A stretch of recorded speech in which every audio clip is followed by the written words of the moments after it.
the Immaculate Conception Cathedral in Mazatlan, Mexico. We're about to tour the cathedral and see the beautiful architecture inside. Really breathtaking. Like once you walk in, even from like looking at it from the bus coming in, it's really like exciting. And then once we're in here, it's so like delicate and intricate, all the details on the walls. And these areas that we're coming to are certainly different from anywhere in Australia. So it's introducing us to new aspects of life.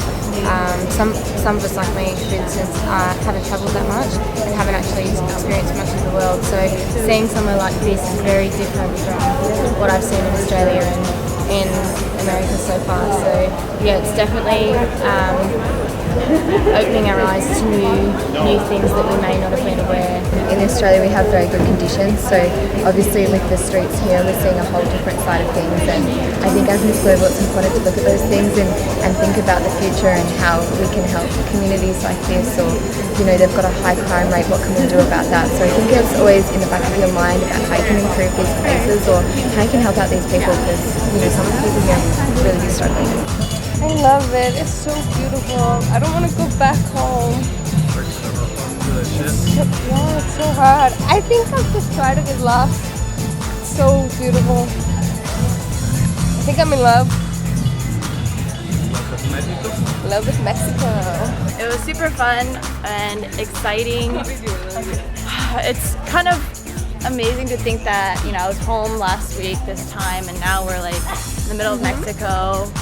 Huge cathedral we saw and kind of like the streets here, so it was fun. Everyone is beautiful, like yes. Seriously, everyone is beautiful. The little kids that we saw, we took pictures with, they're all gorgeous. So we're wrapping up our final tour in Mazatlan. We just left the Opera House and it was gorgeous inside. And even though we're tired, there's a lot more fun right after this. So why do you pick that? I love to fish and I just like to collect t-shirts everywhere I go. Right now I can tell that you're very well spoken. What is it that's contributed to you being able to, I feel like you have a sense of confidence in you. What is it that makes you feel so confident? I would probably have to say my parents. That, and I used to play professional golf. So it's kind of under pressure situation. You have to stay calm, you have to stay collected. So I'm really hoping that will kind of give me an edge throughout later in the week. I know when I first started out I did have a lot of insecurities about my body and being on camera and things showing. I guess I've just learnt to kind of accept my insecurities as part of who I am. I think that to have true confidence in yourself, you just need to accept yourself. You're the one constant in your life. So when you learn to accept yourself, that'll really show and you'll show your confidence. I didn't have a lot of self-confidence. I was bullied a lot when I was younger, mainly because, you know, I didn't know English and just the lifestyle was different. I'm not as confident as I come across. I'm actually very insecure, and when I'm in front of the camera, I studied drama at college and I kind of look at it as like a role. Like I have to, you know, come across confident and you can't show like any signs of like, you know, being nervous or anything like that. So I kind of just like put it on and just pretend like it is actually me, and hopefully if I do it enough, like it'll just come naturally. But yeah, I've had my confidence knocked a lot, so I still get really nervous. I wasn't always like this. I was a shy, timid girl when I first moved to the United States, but then after coming here, there was a time in my life where I was about 17 and I decided that I own my destiny and I don't want to be living in the shadows of anyone else, whether it's my family or my sisters. And there's a turning point in my life where I was like, anything I set my mind to, I am going to get. And then it's just that, having that vision in my mind versus the fears and worrying about what can go wrong. I'm very personable, so I feel like I can really connect when I speak with people, and just really, I don't know, I'm really creative, so usually I can like come up with stuff pretty easily. I might be a little bit, my personality is a little bit out there. I'm a little bit loud, I like to laugh, and I like to make other girls laugh, so sometimes I can be very in your face. So I'm a little bit self-conscious about how I might come across to girls because I'm honest, but I'm just so open to everyone and I'm not shy, and I love to make everyone feel involved and no one feel left out. So yeah, my personality I could be a little bit self-conscious about, but I take that in my stride because it's me. Since the last time the girls had their photos taken, there was like a swim party. What do we got going on today? Today is all about rehearsing, so it's a very big portion of the preparation for the pageant because the girls need to be right on point at all times. We actually have a special guest with us here as well, Naima Mora, America's Next Top Model, and she's actually coaching the girls on their runway walk so that they're prepared for the final night. This is where it gets really exciting because we're in the theater, the girls are rehearsing behind us, right? The energy's starting to come together. It's very exciting, and I know that girls are feeling it as well, and I think that it's going to just it's going to increase throughout the week. 2 more days till showtime.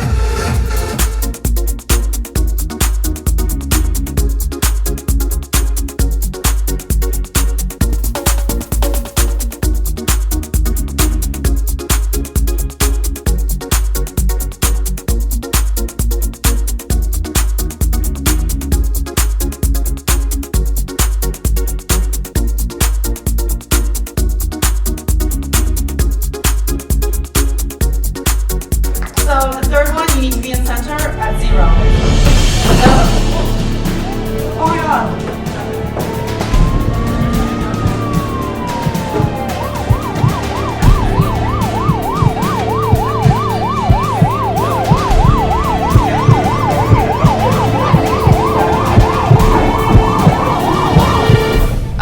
My initial reaction was, I don't know if I could even repeat it because I did a big gasp. I was like, like that, because I heard the thud, and I've actually been in other shows where that's happened to girls, so she was behind me and I recognized it, but my initial reaction was, oh my god, and then my second reaction was, I hope she's not seizing, because I wanted to, you know, whoever was nearest, I think it was Chieko, and you know, I didn't know if she was seizing, and I just wanted to make sure she wasn't trying to swallow her tongue, and it was a very scary moment. I was really concerned. We all were. It was not good, and I mean, if she just like fainted, that's a different story, but she just, you know, definitely just hit her head, and I'm really worried that, I know that they don't have a full hospital on this ship, but they really need to be more concerned in that aspect, and I hope she'll be okay. It was really shocking and heartbreaking to me. I wish I was there to catch her before she collapsed and fell. Just the sound of her collapsing on the stage broke my heart, and I don't know, it impacted me the whole day actually, and I was glad that she was okay, and she's actually my next door neighbor, so every time we like go to sleep and go back to her room, we usually hear her loud laugh. She has like a significant laugh that we hear all the way over here. So that day, when we came back from dinner, we heard her laugh. It reassured us that she was okay because she was back to normal. Yeah, I was so surprised when I heard that she was falling down on the stage. Yeah, even though it is important for us to be fitted and keep our body like shaped, but then it is also important to take proper medication. I was the first one to run to her. That was my initial reaction. I mean, I was super scared. I was yelling to, you know, to call asking people to call the emergency. And she collapsed and she had a seizure and she hit her head pretty hard. It was really, really scary. And so one of the girls cried, I think, that was Cassidy. Yeah, it affected pretty much most of the girls.